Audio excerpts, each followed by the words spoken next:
ನಮಸ್ಕಾರ ಸ್ನೇಹಿತರೆ. ಮಕ್ಕಳು ದೇಶದ ಭವಿಷ್ಯ.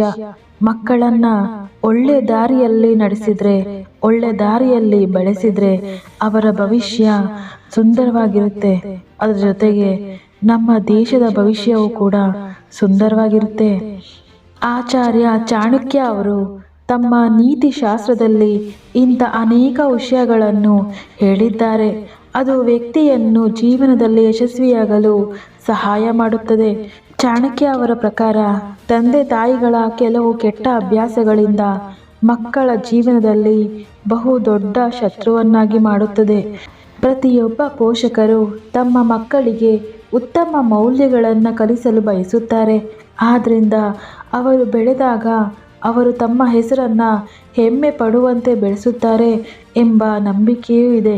ಇದಕ್ಕಾಗಿ ಅವರು ಹಗಲಿರುಳು ಪ್ರಯತ್ನಿಸುತ್ತಾರೆ. ಆದರೆ ಕೆಲವೊಮ್ಮೆ ಮಕ್ಕಳನ್ನು ಹಾಳು ಮಾಡುವಲ್ಲಿ ಪೋಷಕರ ಪಾತ್ರವೂ ಕೂಡ ತುಂಬ ದೊಡ್ಡದಾಗಿದೆ ಎಂದು ಚಾಣಕ್ಯರು ಹೇಳುತ್ತಾರೆ. ಕುಟುಂಬ ಸದಸ್ಯರ ಈ ಕೆಲವು ಕೆಟ್ಟ ಅಭ್ಯಾಸಗಳು ಯಾವುವು ನೋಡಿ. 1. ಅಂತಹ ಭಾಷೆಯನ್ನು ಬಳಸಬೇಡಿ. ತಂದೆ ತಾಯಿಗಳು ತಮ್ಮ ಮಕ್ಕಳ ಮುಂದೆ ಎಂದಿಗೂ ಕಟುವಾದ ಅಥವಾ ನಿಂದನೀಯ ಭಾಷೆಯನ್ನು ಬಳಸಬಾರದು. ಏಕೆಂದರೆ ಮಕ್ಕಳು ಕೂಡ ಅದೇ ನಡವಳಿಕೆಯನ್ನು ತಮ್ಮ ಪೋಷಕರಿಂದ ಕಲಿಯುತ್ತಾರೆ. ಆದ್ದರಿಂದಲೇ ಆಚಾರ್ಯ ಚಾಣಕ್ಯರು ಮಕ್ಕಳ ಮುಂದೆ ನಿಮ್ಮ ಮಾತನ್ನು ಸದಾ ಮಧುರವಾಗಿಸಿಕೊಳ್ಳಿ ಎನ್ನುತ್ತಾರೆ. ಇದರಿಂದ ನಿಮ್ಮ ಮಕ್ಕಳು ಕೂಡ ಮೃದು ಸ್ವಭಾವದವರಾಗಿರುತ್ತಾರೆ. 2. ಸುಳ್ಳು ಹೇಳುವ ಅಭ್ಯಾಸ. ಹೌದು ಸ್ನೇಹಿತರೆ, ಇವತ್ತು ಮಕ್ಕಳು ಪ್ರತಿಯೊಂದನ್ನು ಪೋಷಕರಿಂದನೇ ಕಲಿಯುತ್ತಾರೆ. ಪೋಷಕರು ಪ್ರತಿ ಸಂಭಾಷಣೆಯಲ್ಲಿ ಸುಳ್ಳು ಹೇಳುವ ಚಟವನ್ನು ಹೊಂದಿದ್ರೆ ಆ ಅಭ್ಯಾಸವನ್ನು ನಿಮ್ಮ ಮಕ್ಕಳಿಗೂ ರವಾನಿಸಬಹುದು. ಇದು ಭವಿಷ್ಯದಲ್ಲಿ ನಿಮ್ಮ ಮಕ್ಕಳಿಗೆ ಹಾನಿ ಮಾಡುತ್ತದೆ. ಅಂತಹ ಪರಿಸ್ಥಿತಿಯಲ್ಲಿ ಆಚಾರ್ಯ ಚಾಣಕ್ಯರು ಹೇಳುತ್ತಾರೆ, ಯಾವುದೇ ಪೋಷಕರು ಸುಳ್ಳು ಹೇಳಿದರೆ ಅವರು ಹಿಂದೆ ಈ ಅಭ್ಯಾಸವನ್ನು ಬಿಟ್ಟು ಬಿಡಬೇಕು. ಇಲ್ಲದಿದ್ದರೆ ಮಕ್ಕಳು ಸಹ ಈ ಕೆಟ್ಟ ಅಭ್ಯಾಸಕ್ಕೆ ಬಲಿಯಾಗಬಹುದು. 3. ಅಗೌರವ. ಪೋಷಕರು ಮಕ್ಕಳನ್ನು ಮಾತ್ರವಲ್ಲದೆ ಪರಸ್ಪರ ಗೌರವದಿಂದ ವರ್ತಿಸಿದ್ದರೆ ಮಕ್ಕಳು ಸಹ ಅದೇ ನಡವಳಿಕೆಯನ್ನು ಕಲಿಯುತ್ತಾರೆ. ಈ ಕೆಟ್ಟ ಅಭ್ಯಾಸದಿಂದಾಗಿ ಮಕ್ಕಳು ಭವಿಷ್ಯದಲ್ಲಿ ಯಾರನ್ನ ಗೌರವಿಸಲು ಸಾಧ್ಯವಿಲ್ಲ.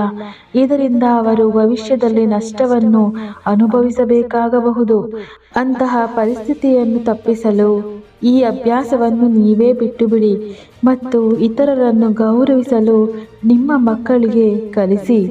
ಸ್ನೇಹಿತರೆ, ಮಕ್ಕಳು ಕೇಳಿದ ಎಲ್ಲ ವಸ್ತುಗಳನ್ನು ನೀಡಿದರೆ ಅದು ಮಕ್ಕಳನ್ನು ಪೋಷಿಸಿದಂತಲ್ಲ, ಮಕ್ಕಳನ್ನು ವಿನಯಶೀಲರಾಗಿ ಬೆಳೆಸಬೇಕು. ಇತ್ತೀಚಿನ ದಿನಗಳಲ್ಲಿ ಪೋಷಕರು ಮಕ್ಕಳನ್ನು ಬಾಲ್ಯದಲ್ಲಿಯೇ ಶಿಕ್ಷಣಕ್ಕಾಗಿ ಮನೆಯಿಂದ ಹೊರಕಳಿಸುತ್ತಾರೆ. ಇದರಿಂದ ಕುಟುಂಬ ಪದ್ಧತಿಯ ಮೌಲ್ಯವನ್ನು ಅರಿಯದ ಮಕ್ಕಳು ದೊಡ್ಡವರಾದ ಮೇಲೆ ತಮ್ಮ ಹೆತ್ತವರನ್ನೇ ವೃದ್ಧಾಶ್ರಮಕ್ಕೆ ಕಳುಹಿಸಲು ಮುಂದಾಗುತ್ತಾರೆ. ಆದ್ದರಿಂದ ಮಕ್ಕಳಿಗೆ ಪೋಷಕರ ಸರಿಯಾದ ಮಾರ್ಗದರ್ಶನ ಅತಿ ಅವಶ್ಯಕ. ಸ್ನೇಹಿತರೆ, ಮಕ್ಕಳ ಮೇಲಿನ ಅತಿಯಾದ ಪ್ರೀತಿ ಅವರ ಭವಿಷ್ಯವನ್ನು ನಿರ್ಧರಿಸುವಂತಿರಬೇಕು, ಅಲ್ಲದೆ ಅವರನ್ನು ಪ್ರತಿ ಹಂತದಲ್ಲೂ ತಿದ್ದುವಂತಿರಬೇಕು. ಮಕ್ಕಳು ಮತ್ತು ಪೋಷಕರ ಸಂಬಂಧ ಧನಾತ್ಮಕವಾಗಿರಬೇಕು.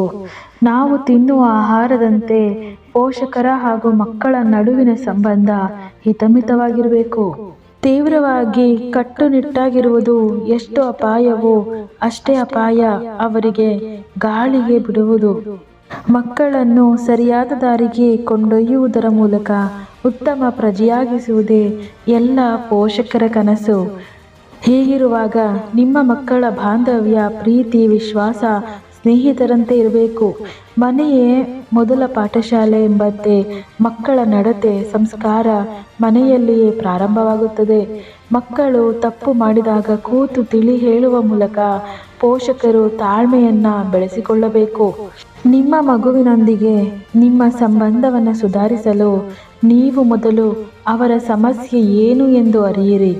ಅದೆಷ್ಟೋ ಮಕ್ಕಳು ತಮ್ಮ ಮನದಾಳದ ಮಾತುಗಳನ್ನು ಯಾರೊಂದಿಗೂ ಹೇಳದೆ ತೊಳಲಾಟ ಅನುಭವಿಸುತ್ತಿರುತ್ತಾರೆ. ನಿಮ್ಮ ಮಗು ಬಿಚ್ಚು ಮನಸ್ಸಿನಿಂದ ಹೇಳಿಕೊಳ್ಳುವ ಸಮಸ್ಯೆಗಳನ್ನು ತಾಳ್ಮೆಯಿಂದ ಕೇಳಿರಿ. ಅದಕ್ಕೊಂದು ಪರಿಹಾರವನ್ನು ಸೂಚಿಸಿ. ಇದರಿಂದ ಸ್ನೇಹಿತರೆ, ಮಕ್ಕಳೊಂದಿಗೆ ಸಮಯವನ್ನು ಕಳೆಯಿರಿ. ಇತ್ತೀಚಿನ ದಿನಗಳಲ್ಲಿ ಮಕ್ಕಳು ಶಾಲೆ, ಟ್ಯೂಷನ್, ಎಕ್ಸ್ಟ್ರಾ ಆಕ್ಟಿವಿಟೀಸ್ ಎಂದೆಲ್ಲ ಬಾಲ್ಯದ ಸಮಯವನ್ನು ಕಳೆಯುತ್ತಿರುತ್ತಾರೆ. ಈ ಒತ್ತಡದಿಂದ ದೂರ ಸರಿಯಲು ನಿಮ್ಮ ಆಲಿಂಗನ ಹಾಗೂ ಪ್ರೀತಿಯ ಮಾತುಗಳು ಸಾಕು.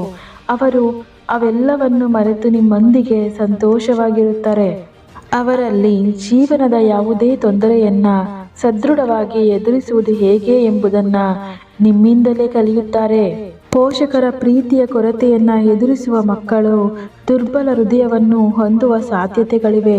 ಹಾಗಾಗಿ ಅವರನ್ನು ವಾರಾಂತ್ಯದ ಸಮಯದಲ್ಲಿ ಹೊರಗೆ ಕರೆದೊಯ್ಯಲು ಪ್ಲಾನ್ ಮಾಡಿ. ನಿಮಗಿರುವ ಹಾಗೆಯೇ ಪುಟ್ಟ ಮಕ್ಕಳಿಗೂ ಒತ್ತಡವಿರುತ್ತದೆ ಎಂಬುದನ್ನು ಅರಿಯಿರಿ. ಸ್ನೇಹಿತರೆ, ಮಕ್ಕಳಲ್ಲಿ ಮತ್ತು ನಿಮ್ಮ ಮಧ್ಯೆ ಏನಾದರೂ ಸಮಸ್ಯೆ ಕಂಡು ಬಂದರೆ ಆ ಸಮಸ್ಯೆಯು ದೊಡ್ಡದಾಗುವುದಕ್ಕಿಂತ ಮುಂಚೆ ಅರಿಯಿರಿ. ಇಲ್ಲವಾದರೆ ಆ ಸಮಸ್ಯೆಗಳಿಂದ ನಿಮ್ಮ ಮತ್ತು ಮಕ್ಕಳ ಮಧ್ಯೆ ಶತ್ರುತ್ವವು ಏರ್ಪಡುವ ಸಾಧ್ಯತೆ ಇರುತ್ತದೆ. ಯಾವಾಗಲೂ ಧನಾತ್ಮಕ ವಿಷಯಗಳ ಬಗ್ಗೆ ಕೇಂದ್ರೀಕರಿಸಿ. ನಿಮ್ಮ ಮಗು ಯಾವ ವಿಷಯದ ಬಗ್ಗೆ ಏನು ಹೇಳುತ್ತಿದೆ, ಆ ವಿಷಯವನ್ನು ಕೂಲಂಕುಷವಾಗಿ ಎಷ್ಟು ತಿಳಿದುಕೊಂಡಿದೆ ಎಂಬುದನ್ನು ಗಮನಿಸಿ. ಆ ನಂತರ ನಿಮ್ಮ ಆಲೋಚನೆಗಳು ಹಾಗೂ ವಿಚಾರದ ಬಗೆಗಿನ ಸತ್ಯತೆಗಳನ್ನು ತಿಳಿಸಿ. ಸ್ನೇಹಿತರೆ, ಕೊನೆಗೊಂದು ಮಾತು. ಮಕ್ಕಳನ್ನು 5 ವರ್ಷಗಳವರೆಗೆ ಮುದ್ದಿಸಬೇಕು.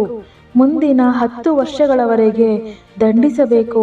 16ರ ವಯಸ್ಸಿಗೆ ಬಂದ ನಂತರ ಮಿತ್ರರಂತೆ ಕಾಣಬೇಕು. ಸ್ನೇಹಿತರೆ, ಈ ವಿಡಿಯೋ ನಿಮಗೆಲ್ಲ ಇಷ್ಟವಾಗಿದ್ದರೆ ದಯವಿಟ್ಟು ಲೈಕ್ ಮಾಡಿ, ಶೇರ್ ಮಾಡಿ. ಮತ್ತಷ್ಟು ಮೋಟಿವೇಶ್ನಲ್ ವಿಡಿಯೋಗಳಿಗಾಗಿ ನಮ್ಮ ಯೂಟ್ಯೂಬ್ ಚಾನಲನ್ನು ದಯವಿಟ್ಟು ಸಬ್ಸ್ಕ್ರೈಬ್ ಮಾಡ್ಕೊಳ್ಳಿ. ಧನ್ಯವಾದಗಳು. ಎಲ್ಲರಿಗೂ ಒಳ್ಳೆಯದಾಗಲಿ.